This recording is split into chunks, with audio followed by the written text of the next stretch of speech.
Absolutely. So moving from that region to the big region and the big impact, that's the China. What is happening in with China's economy? Is it moving towards some difficult times?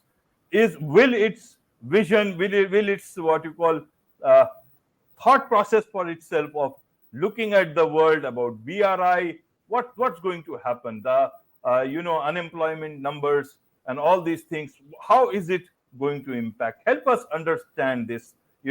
That what is going to be the impact on China itself, the impact of Chinese economy, the slowdown there, and as well as the impact of Chinese economy on the world if if its economy becomes stagnant. Well, China has made a huge number of economic and political mistakes that has landed it in this position.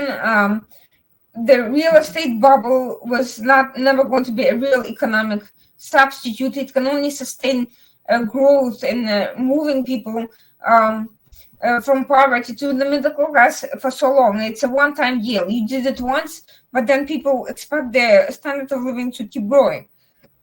Third issue was over-relying on industrialization and not really developing its own service sector or manufacturing that's independent of this export-heavy kind of jobs. Now that companies have been moving out of China for years, by the way, prior to this political crisis for economic reasons, China has never, even China has been moving some of its businesses to nearby countries because it's cheaper. But it has never developed independent industries. It has had to steal technologies from the West. It has been employing a lot of people, recruiting them for espionage, but not for real jobs. Stealing technology is not a job. It's something that you get paid for to occupy, but it's not a skill that produces anything. It's not growing. It doesn't. Spies don't grow the economy,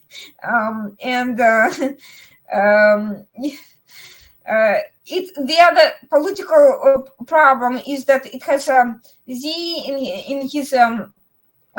in his fervor, anti-Western fervor, has cracked down on Western companies so much that now there's a capital flight from the country. Investors are leaving. They're not. They're concerned about having the money disappear for obvious reasons. Companies don't want to be harassed. They don't want to be investigated. So they're leaving, and there's been an effort to galvanize local domestic investment, but that too can only go so far because even domestic investors are scared. You can force them to do certain things, but then at the end of the day, unless you confiscate their money, you can't completely force them to do everything. And if you confiscate all their money, it's going to be like the Soviet Union. Yes, some of the elites will get richer and more powerful, but the economic bubble cannot sustain the economy. There's been also a lot of expenditures simultaneously to all of these things. China has been spending a lot on international projects like the BRI, and it's the situation has gotten so bad that it's been trying to recover full investments from small, poor, mismanaged countries like Sri Lanka. And, it's trying to call debts, but when you're trying to call debts from everyone at once, if you're a bank, what's going to happen?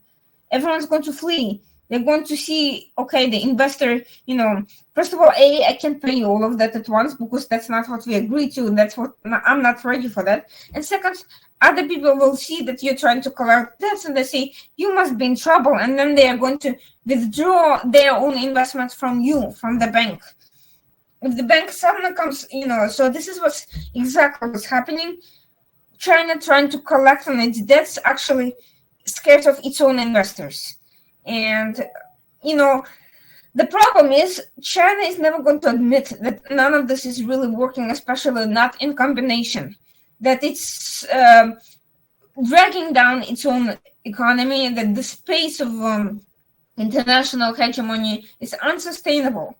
Because for China, the most important thing is to save face, to be perceived as powerful, to project power, and to counter its enemies and to be seen as the number one.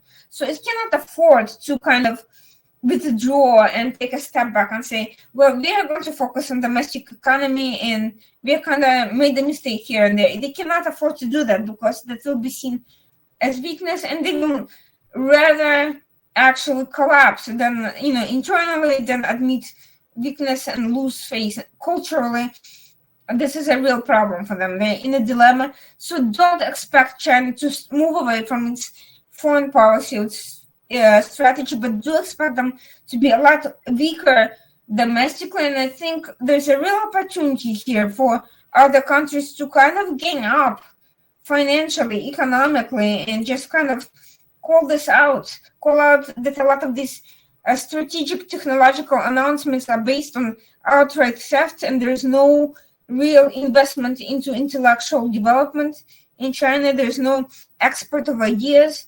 There's nothing that's contributing to anything positive, and start withdrawing investments from there. Stop giving China so much power. Stop giving them power that they don't have and cannot independently develop.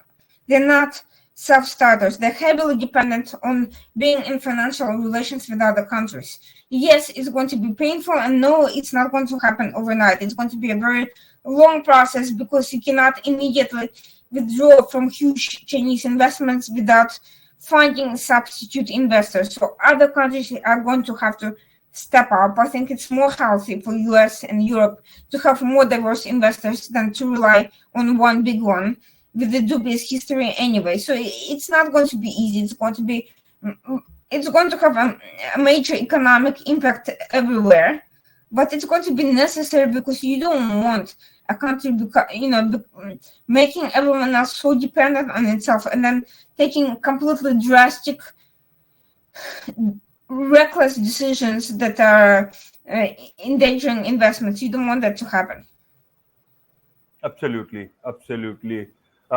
Thank you very much for helping us understand this complexities of international relations, and we have covered the whole world in this discussion, Irina. And I'm sure a lot of benefit, a lot of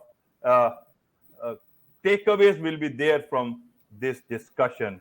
So thank you very much once again, and I'm sure a lot of people will benefit from the other discussions that we are going to have every fortnight that we have worked out on. On this, it's a wrap on this very special edition of the KJ Masterclass Live. Thank you so much indeed for joining us. Thank you so much.